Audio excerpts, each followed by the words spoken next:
از آن طرف صبح شد و دزدا آمدند. رفتن دیدن سرخک نیست و هرچه صدا می کنند جواب نمی دهد. این طرف بگرد، آن طرف بگرد تا اینکه رسیدند به آشپزخانه. دیدند دیگ پلو خورشت هم سر جایش نیست. تعجب کردند. رفتند سر چاه. در چاه را برداشتند، دیدند صدای سرخک از آنجا می آید. آوردنش بیرون که اینجا رفته ای چه کنی؟ سرخک بنا کرد ماجرا را برای آنها تعریف کردند. آنها گفتند که نادانی کردی. امشب اگر آمد با حرف مشغولش کن تا صبح که ما سر برسیم. سرخک گفت بسیار خوب. باز فردا شب کنیزها و دختر پادشاه بنای شوخی با سکینه را گذاشتند. زدند و رقصیدند تا اینکه نوبت به سکینه رسید. سکینه دوباره پایش خورد به شم و شم خاموش شد. حالا دیگر بی معطلی گفت بچه ها، من می روم جای دیشبی، هم شم را روشن می کنم و هم برای شما خوراکی می آورم. دختر پادشاه گفت پس بیا این انگشتر را که پدرم داده دستت کن که بی آسیب بروی و برگردی. سکینه انگشتر را گرفت و یک راست آمد به طرف باغ. دید مرد دیشبی مثل سد سکندر روی تخت نشسته. رفت سلام کرد و احوالش را پرسید. سرخک گفت خب دختر، چرا مرا توی چاه حبس کردی؟ سکینه گفت والا شوخی کردم. حالا پاشو یه خورده با هم گردش کنیم. مرد در دلش گفت امشب دیگر دیشب نیست. هر طوری شده گیرت میاندازم. این طرف و آن طرف را گشتند تا رسیدند به انبار آذوقه.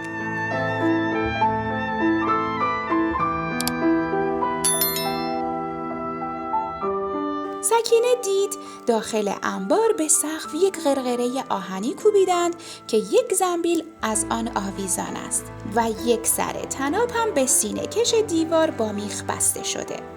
از سرخک پرسید این چیه؟ سرخک گفت این زنبیل برای خوردنی هایی است که اضافه می آید و می گذاریم اینجا، آویزان می کنیم که موش و گربه‌ای به سراغش نرود.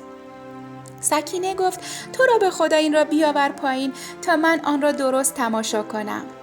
سرخک سبد را آورد پایین و سپس سکینه گفت بگذار من داخلش بنشینم و سپس مرا بالا بکش.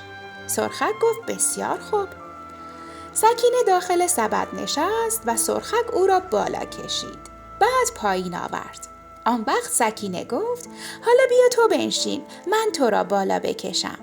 سرخک خام شد و داخل زنبیل نشست. سکینه او را بالا کشید و به سقف چسباند. سر طناب را به دیوار بست. آمد توی آشپزخانه. دیگ پلو خورش را برداشت، شم را روشن کرد و شاد و خندان برگشت پیش دخترها. باز هم گفتند و خندیدند و شام خوردند و خوابیدند. صبح که شد دزدها آمدند. باز دیدند سرخک نیست. صدایش زدند. دیدند صدایش از توی انبار می آید.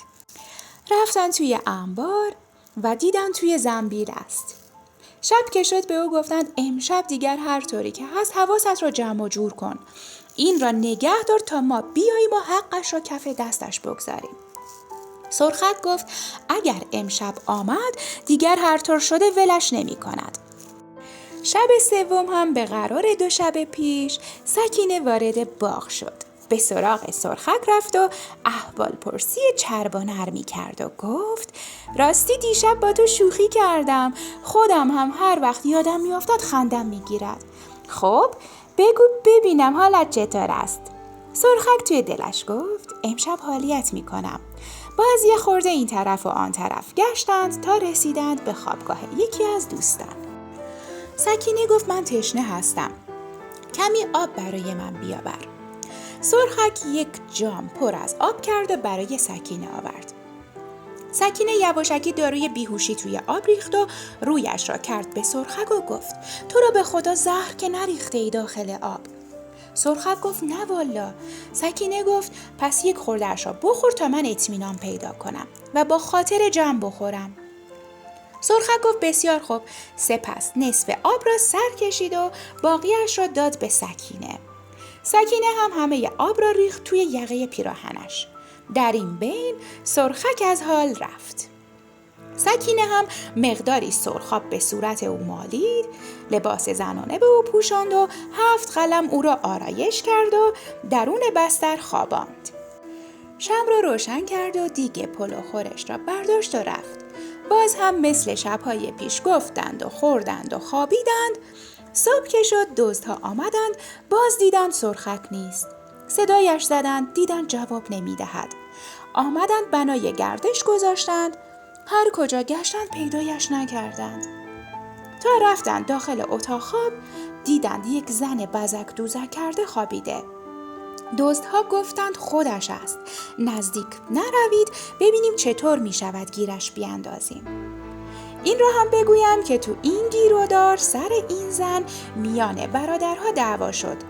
هر کدام می گفتند مال من است، مال من است. بالاخره قرار گذاشتند صدایش بزنند و خود زن هر کس که خواست بشود.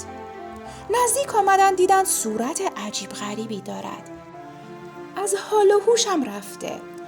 دیگر هر طوری بود با کاهگل و گلاب به هوشش آوردند. وقتی به هوش آمد دیدند سرخک است. ای داد بیداد، این چه ریختی است که به هم زدی؟ خودش هم درست نمیدانست. معلوم شد که دختر بیهوشش کرده و این بلا را به سرش آورده. خیلی اوقاتشان تلخ شد. گفتند این که نشد زندگی که یک زن چندین بار ما را فریب دهد. فردا شب ما هیچ کدام از جایمان تکان نمیخوریم. همینجا میمانیم ببینیم این کیست که سرخک را عاجز کرده. جانم برای شما بگه دزدها فردا شب از جایشان تکان نخوردند و ماندند تا حریفشان را بشناسند. از آن طرف به عادت هر شب سکینه وقت برخاستن شمع را انداخت. پا شد و به سراغ سرخک آمد. دیگر خبر نداشت که روزگار دوز و کلک برایش جور کرده. خودش هم نفهمید چطور شد، یک دفعه ملتفت شد که توی باغ است و 40 تا مرد دورش را گرفتند. سرخک هم آن پشت است. انگشت به دهان و حیران و سرگردان ماند که چه خاکی به سر و کله بزند. دزدها دورش را گرفتند و ازش پرسیدند بی معطلی هرچه داری بریز روی دایره. بگو ببینم کی هستی و چی هستی و با این مرد چه شوخی داری؟ با شکم ما چه دشمنی داری؟ سکینه دید اگر خودش را ببازد باخته است. به شما چه من که هستم؟ همینقدر بدانید که تنها نیستم.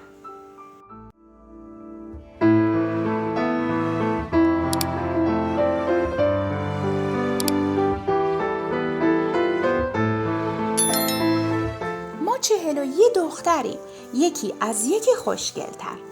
اگر اجازه بدهید من میروم همه را بر میدارم و میآورم اینجا. دزدها نمیخواستند راضی بشوند. میگفتند این میرود و آنها را فراری میدهد. ولی سرخک گفت من ضمانت میکنم، چون که قلباً سکینه را میخواست و عاشق شده بود. اصرار داشت که سکینه برود و دخترها را بیاورد. در حین این گفتگوها یکی از دزدها چشمش به انگشتر دست سکینه خورد و فهمید که این انگشتر پادشاه است. به سکینه گفت باید این انگشتر را پهلوی ما امانت بگذاری. سکینه راضی شد و انگشتر را داد.